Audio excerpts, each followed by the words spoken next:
Hello again, everyone. My name is James Shotwell. This is Music Biz, and you are about to witness a very special interview I did with the Prosthetic Records band Pupil Slicer earlier this week. Now, if you're unfamiliar, Pupil Slicer is one of the newest members of the Prosthetic Records family, and their label debut, the album Mirrors, is available right now wherever you get music. And if you're looking for something heavy, this is the album for you. I mean, everyone in the world of heavy music is talking about Pupil Slicer right now, and with one listen to Mirrors, you'll understand why. The band's vocalist and guitar player Kate is on the show to talk to me about the creation of the record, joining the Prosthetic family, and so much more. We talk about how you build momentum for a new release, how you react to both negative and positive criticism, as well as how to keep that ball going. How do you keep moving forward, especially in a pandemic, when you don't necessarily have the ability to just get out there and play for your fans? Now, I think Pupil Slicer is having a moment, and I hope that it continues, but for right now, you can kick back, relax, and enjoy my conversation with Kate. I fell in love with your band like 2 months ago, maybe, when my friend Becky from Prosthetic told me about your upcoming record, which is now available everywhere, and we'll talk about it a lot here. But I was really excited to do this because when I heard the album, I was unfamiliar with Pupil Slicer before then. I love saying the name in casual conversation because it induces a visceral reaction from people. But for people that maybe are like me and aren't too familiar with the band or just getting familiar, would you tell us a little bit about the history of Pupil Slicer?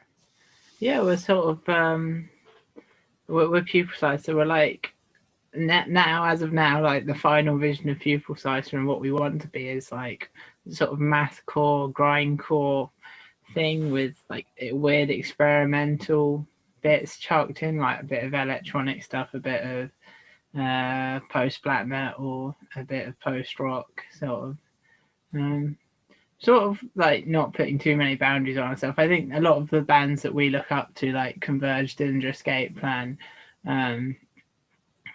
Cult of Luna, Vane, Code Orange, they're all bands that sort of, they don't want to pigeonhole themselves into one thing. So it's sort of an approach of write the music you think sounds cool and make it cohesive, and there's your package. So we sort of started off more as like it started off as like a jokey side project because me and Josh, our drummer, were in a post-black metal band, and then me and the bassist of that band had some like death metal-y riffs that didn't really fit. And then we thought up the name Pupil Slicer. I thought it was the most stupid, funny band name we could think of. Like, we can't not use that. We had some riffs. We wrote the first EP that was very much just like, let's just write stupid gore grind riffs. And then he left, the bassist I was writing with. Me and Josh were left with the project, and at that point we were like, well, what do we like? We're getting gigs with this band and it's got a funny name, so we might as well keep it. It sort of transformed from that point onwards. Yeah, we've been working on this album for quite a while. I think I finished writing it in October 2018, so it's taken like 3 years to come out. But it's cool, it's finally out there now. I mean, it's absolutely wonderful. It's called Mirrors. We should probably plug it to the world out there. The album's called Mirrors. It came out March 12th. And when did you actually finish this album? Because it feels like everything's so all over the place these days with like when albums are recorded, when they're coming out, all because of the thing. And I'm curious, when did you guys actually make this record? Yeah. Okay. So finished writing it October 2018. Started tracking in February 2019, finished tracking in like December 2019. There were lots of gaps there because we had no idea what we were doing. We were all really broke, so we were just trying to save the money for the next recording session. Got mixed, mastered. I think we got the masters back in May, early May, like May 4th, 2020. So still way before. Wait, no. Yeah, we got the masters back and COVID had sort of started, lockdowns everywhere and stuff. But yeah, our recording process wasn't affected at all. And like, because we sent it off for mixing and mastering, it was sort of like, we'd luckily done the like in-person hard bits just before things got bad. Then we sent it to Prosthetic in May, and got signed, and then tried to figure out a plan of how to release this, because it was like, well, at first you were like, everyone was like, oh, you just wait until you'll be able to tour it again, so we'll release it like the end of the year. And then at the end of the year nothing had changed, so it was like, cool, we need to actually sort of just go with it and get it out there, because we're not really sitting on it for years. I think we timed it all right. It seems to have still gotten a like, we can't tour it right now, but we still seem to be getting a decent amount of attention, which is, well, I say a decent amount. We're getting ridiculous amount. I never would have expected the amount of attention we're getting. But yeah, it's been a really good response since it came out.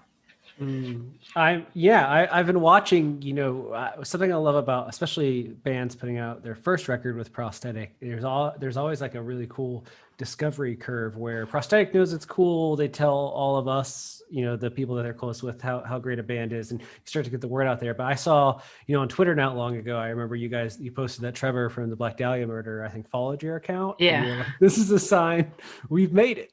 Yeah, I mean, if Papa Trev approves, then we're happy. We're massive fans. So now we just got to convince EJ to let us tour them, because EJ, the owner of Prosthetic, is also the manager of Black Dahlia Murder. So somehow we got to twist an arm there and get something figured out. Oh, I love that. I had coffee with EJ. Now it seems like a century ago, but it was last January in California. We met like near his house, and we had coffee for like an hour. And I so badly wanted to talk to him about Black Dahlia stuff, but we were purposely talking about Prosthetic things. And I just kept being like, "But what about like your other? Like, what about the other stuff? Give me some of those sweet Black Dahlia details." Yeah, that's what everyone wants. Yeah. Now, the record's been out it's the 1st of April today. 3 so weeks. It's been out 3 weeks now. How, I follow you guys on Twitter. I like seeing how you share, messages from fans. It seems like people are really, really taking to the album, but, how has the response been for you as, the creator? Are you a person that like looks at how are you reading reviews? Are you looking at the tweets? Are you ignoring it altogether? Like, how do you handle that? I'm a read everything I can sort of person, and make sure I'm Googling Pupil Slicer and then setting the filter to last 24 hours to check everything that's on the internet possibly that's gone up in the last. So yeah, they're obsessive with that. But considering I'm doing that, there's a surprising lack of things. I mean, like, the worst things we had were like when Lamb Goat shared us on Facebook. There was like a couple negative comments on there. But I mean, that's Lamb Goat. They're horrible fans for everything. They like any band puts up anything, they're like, "This is shit. I hate it. This is like the worst thing I've ever heard." Yeah. So that's the internet. So I'm really. I think the fact that we're getting either like mildly positive or fantastic response, that's like the scale. That's really overwhelming. Like, with Rate Your Music is typically very harsh on everything, and the week the album came out and the first time it got scored, it was like number 7 for like across all genres for this year, the highest rated release. And I was just like, what's going on there? And like, it entered at like 24 on like the all-time mathcore charts on that website. So we got played on like the most famous radio station in Britain, like BBC Radio 1 twice. Wow. And that's kind of surreal. Seeing it's like when I was young, like, that was the thing, like, my mum didn't listen to Radio 1, but she was just like, "Oh, that's the one, like, the kids, that's like where all the most popular music is." And we were there. So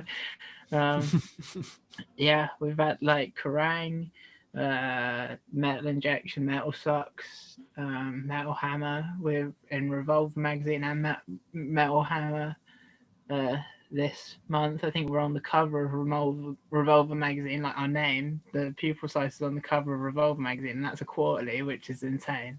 It's like, it's been interviews non-stop, and like, here we are with you now. Like, this isn't anything we could have sort of foreseen. We were like oh, maybe we'll get like Mathcore Index and Heavy Blog is Heavy to do a review or something like that. That was our height. That was where we were setting the bar, like these like kind of tiny indie publications, and then sort of smashed past that. Now we're just sort of riding the wave of no idea where it's going, but can't complain.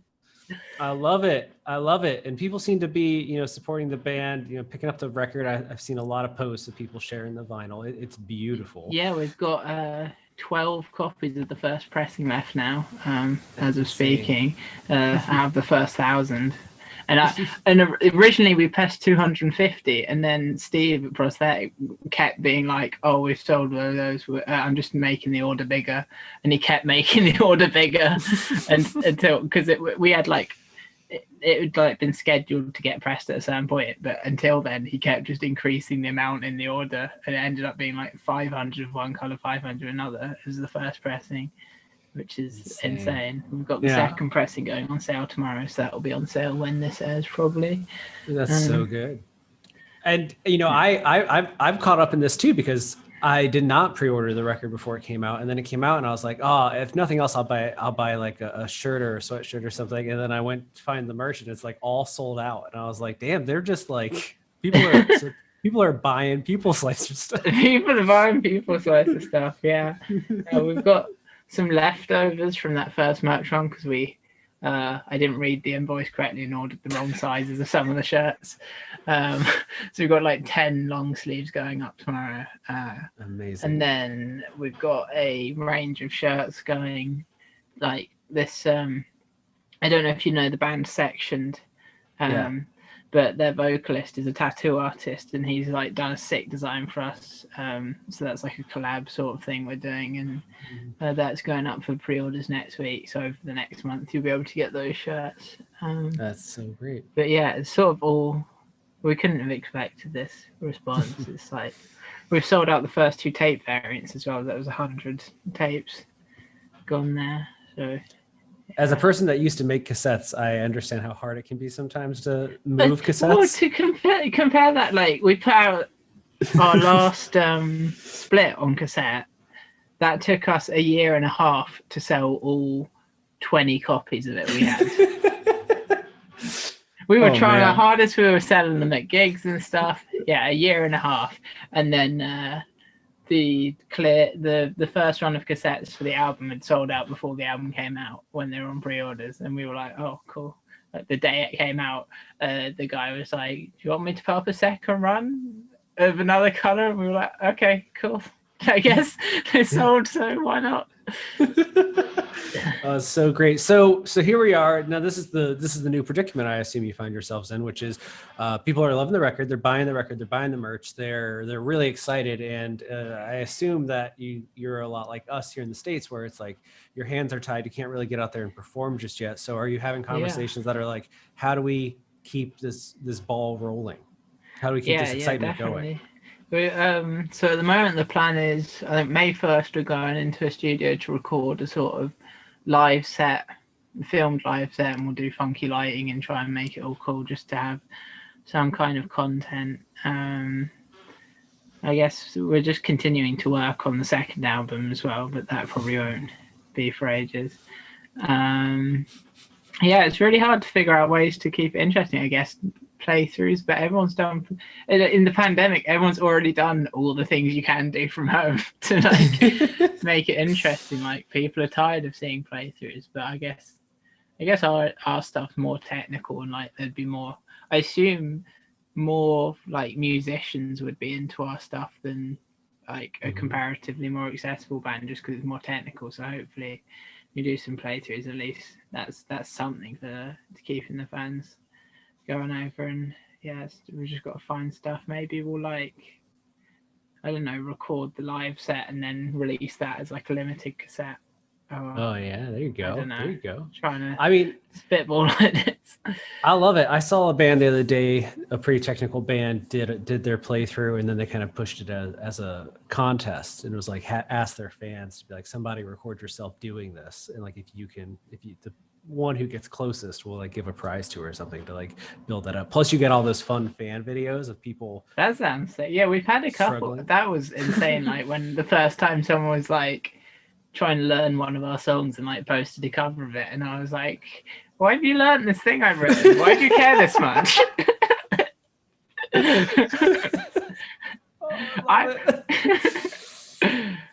Oh man. Okay. That's great. I want to point out real quick that people should go check out your videos. You guys make really fun music videos that I really enjoy. Yeah, I really enjoyed doing all of them. Yeah, and they've got a lot of views.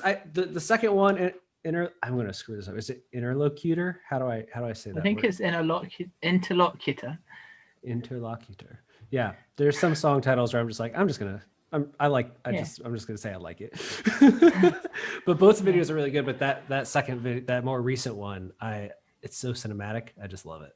Yeah, we spent that was like quite a few months in the making. Like our drummer's friends with the director, and me and the director had a call. Like went through the lyrics. I sort of explained what the song was about, and he interpreted that in something, came back with a script. The script was fantastic, and then we were like, how are we going to film this? This is like a proper script. Like it was really, and we ended up filming it in our drummer's house. Got 2 actors, like, and it was all a massive pain because we had to be like COVID compliant, make sure everyone's being safe, everyone's got masks, everyone's like distanced properly, and a separate area for each of the crew members to like relaxing because you can't have like a communal space, and it was a nightmare. And then the Prosthetic had already like helped fund our first video, and they weren't sure if they could fund the second one, so we ended up paying out of pocket. Me and our drummer like funded that ourselves because we just liked the script so much. So it's like it was very DIY. It was like it looked really professional, but it was entirely DIY. Of like all the lighting people were working for free to help. All the had like a gaffer, and it was all very professional. I wasn't even able to come because of COVID. It was like we keep the numbers of people there to just who needs to be there at the time. So I think I came out really well though. I'm really happy with that music video. Well, I thank you so much for taking the time to talk to me today. I want people to go check out Mirrors. They find it everywhere. Unless you can't find a vinyl right now, they'll be more available soon. Yeah. And I hope that you're able to tour later this year at some point. I mean, I want you to come to the States, but even if the UK gets to enjoy you live, that's fine. Yeah, we've been getting a lot of US attention, so still we've been trying. Like Becky was like, "Yeah, we need to get you a US agent," and we were like, "What? We haven't even toured the UK." But yeah, I guess it's sort of all coming at once. Thanks for having me. No problem at all. This has been really fun, and like I said, we've been playing the record a lot, so I love it. The whole staff here loves it. Prosthetic uses us for promotion, and Becky's always kind of tapping me into. They're having an amazing year right now, so you also benefit from like Prosthetic is on this wave of every album they put out. I'm like, yeah, damn, Summoning the Lich, Wolf King. Summoning the Lich. Woo! Yeah, there's another amazing. So good. Yeah. Well, thank you so much, Kate. I appreciate this so much. I hope to see you soon in person, and if not, I will buy merch when it goes on sale. Yeah, thanks. No problem. Have a great day.